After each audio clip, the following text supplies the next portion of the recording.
Assalamualaikum warahmatullahi ta'ala wabarakatuh.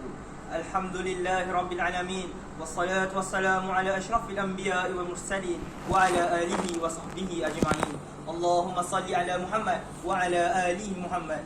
Yang dihormati barisan panel hakim yang arif lagi bijaksana, serta hadirin dan hadirat sekalian, marilah sama-sama kita menghayati tajuk syarahan tafsir saya yang berbunyi halal dicari, haram dijauhi, syubhah dihindari. Tajuk ini saya pilih berdasarkan surah Al-Maidah ayat 87 yang berbunyi A'udzu billahi minasyaitonir rajim. Ya ayyuhallazina amanu la tuharrimu thayyibati ma ahalallahu lakum wa la ta'tadu innallaha la yuhibbul mu'tadin. Yang bermaksud, hai orang-orang yang beriman, janganlah kalian haramkan apa-apa yang baik yang telah Allah halalkan bagi kalian, dan janganlah kalian melampaui batas. Sesungguhnya Allah tidak menyukai orang-orang yang melampaui batas. Surah Al-Maidah ayat 87. Hadirin dan hadirat sekalian, marilah kita hayati 5 isi syarahan tafsir saya yang bertajuk halal dicari, haram dijauhi, syubhah dihindari.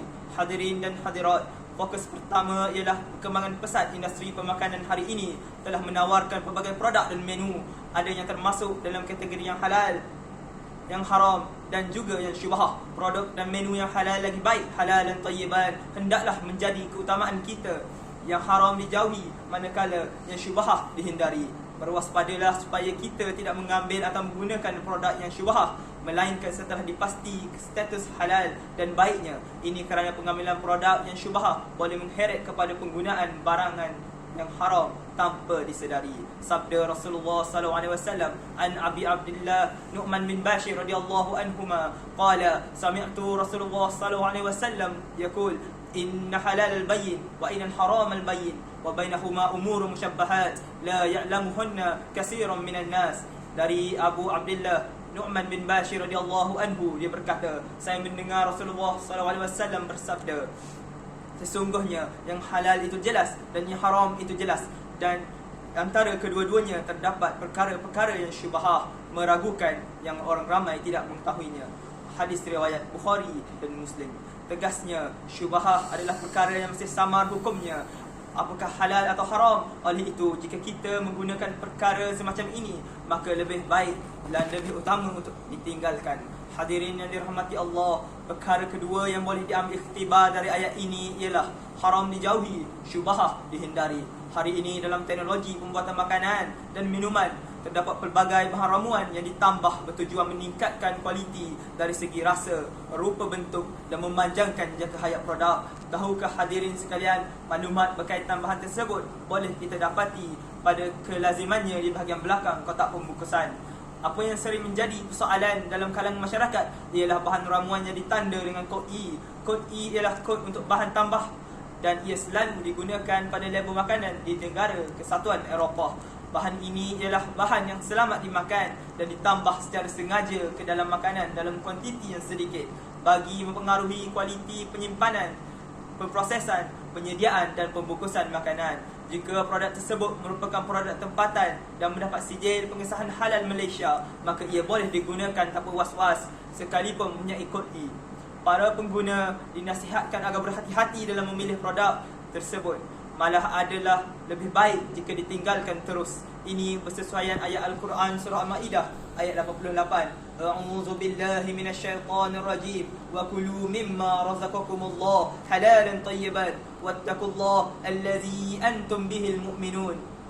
Yang bermaksud, dan makanlah makanan yang halal lagi baik dari apa yang Allah telah rezekikan kepada kalian, dan bertakwalah kepada Allah yang kalian beriman kepadanya. Surah Al-Maidah ayat 88. Sidang hadirin yang berbahagia, perkara ketiga ialah peniaga yang tidak bertanggungjawab memperdaya pengguna seperti pemalsuan logo halal dan menggunakan logo halal pada produk yang haram. Walaupun matlamat peniaga untuk mencari rezeki dan mendapat keuntungan, namun soal keberkatan dan keikhlasan tidak boleh diketepikan atau dipandang remeh.